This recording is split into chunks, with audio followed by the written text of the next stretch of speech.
What's going on, guys? I want to make a real quick video showing you my latest tool purchase.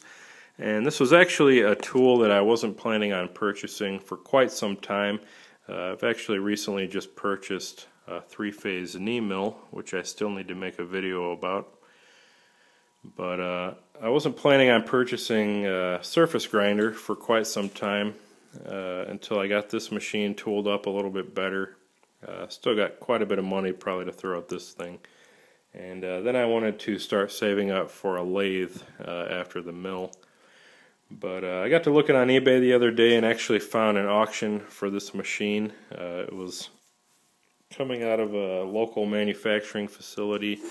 They make, I believe, sheaves and gears and things like that. And they were getting rid of it, had a very low starting bid on this, and nobody had bid on it yet. So I decided to watch the auction till the end there, and at the very last 10 minutes of the auction, a couple people started bidding. But I decided to go ahead and get into a good old-fashioned bidding war with them, and actually ended up winning the auction at the last second, and for a very low selling price. So very happy with what I paid for this machine, though there are a couple of issues I need to address before I wire it up and start running it. And you can see I do have it partially taken apart here. I got the top table off, and then the sled actually raised up on some blocks. But one of the issues I noticed right away was that the X and the Y axis traverse were not working.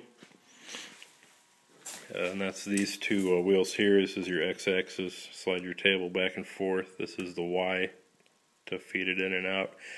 And neither of those were working, though the wheels do turn very easily and freely.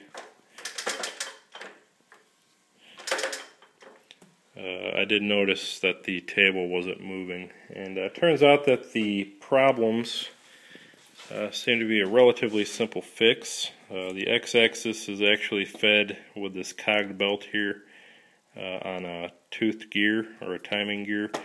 To run it back and forth. The problem with the X-axis was that these holders that are on each end of the table, one of them had actually pulled out and stripped the teeth off the belt. You can see that here. And honestly, I could probably just cut that 1.5 inches off, let a little slack out on these bolts, or get some longer bolts, and use the same belt. I think in the meantime, I'm actually going to see if I can find a replacement belt and just cut it off to the same length. And if I can't find one from the manufacturer, from a parts supplier for this machine, I could probably find just a regular timing belt for something looks to be a standard size, maybe 1 inch wide, 1/4 inch teeth. Should be able to find something to make it work. As far as the Y-axis was concerned, I'm not sure if it was cause or effect or what, but we had some chip guards underneath the table here, at least I guess that's what that is, that had actually been pushed down inside the table and kind of bound up on the lead screw or the shaft for the Y-axis. You could see right there in front of my light, and as the table was moved in or out, I think it just bound up there and pushed it off of that shaft. And you can see where that slides in there. There's really nothing to hold it other than the gravity of the table. So it really should just be a matter of putting that back in place, lining everything up, setting the sled back down and the table back down, and getting that Y-axis back. Another thing I noticed, that these micarta blocks here had been broken. They should encompass the lead screw for the X-axis, and the toothed gear would go inside the middle here. I think these are more or less just belt guides to keep that belt from coming off either way, and probably not entirely necessary, but I should be able to either buy some replacements or make some myself fairly easily, but I will have to pull the lead screw out for the X-axis in order to put these on correctly. So I just need to replace those, get this back in place, replace the belt, and that should take care of the mechanics of the machine. Then of course I need to wire it. I got a VFD there for my mill. I'll probably end up just putting a plug on the end of that cord, which is currently hardwired, and then I'll hardwire a cord to this machine and just swap them back and forth as I need to use them. And then maybe eventually I'll get a separate VFD or phase converter for this machine, but in the meantime I don't think that's necessary. Other than that, I may need to replace the magnetic chuck. It's currently not working according to the seller.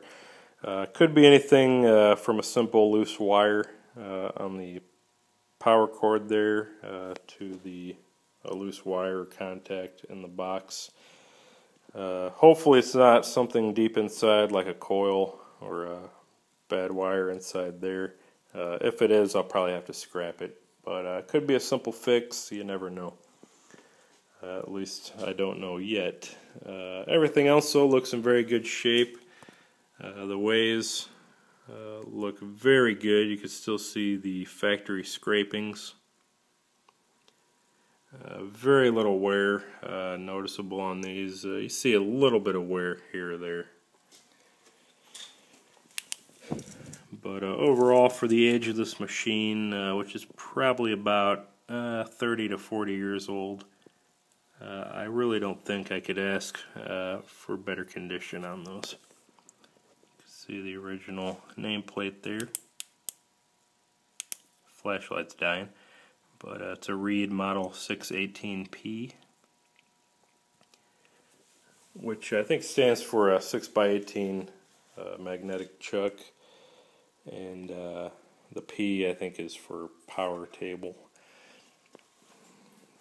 So this will have a power feed on it once I get it going. See, I got the frame and a come along there, or a cable puller to lift my sled up. But like I said, other than that, I think everything's in good shape. I'll replace those couple of pieces, clean it up, get it all back together, wire it up, and hopefully this thing runs. So that's really it, guys. I'll make another video once I get this all back together, or if I run into anything else. And hopefully the next time you see this on my YouTube channel, it'll be surfacing some steel. And then of course I'll make a video on this knee mill as well when I get a chance. So that's it, guys. I'm out of time. Thanks for watching.